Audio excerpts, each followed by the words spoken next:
Natuwing po kami guys. Nakakain ng net yung propeller ko, port side. Ano po, nirescue po kami kasi na-drifting kami dun sa ano sa shore side na ano.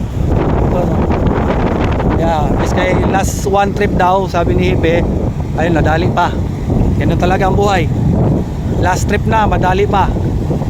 Okay lang guys, wala problema. Safe naman kami lahat dito. Importante yung mahalaga. Mas malaki ang dolyar. Okay po, bye-bye po. Today is Tuesday, March 19.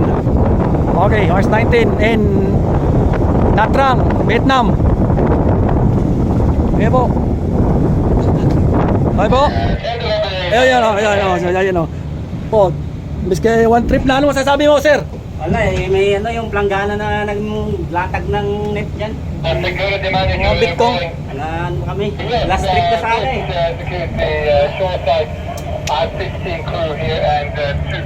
Ayan po guys oh. First time guys, natuwing guys. First time guys. Ayan po guys, natuwing mo guys. Ayan o. Oo nga, Victor nga. 1, 2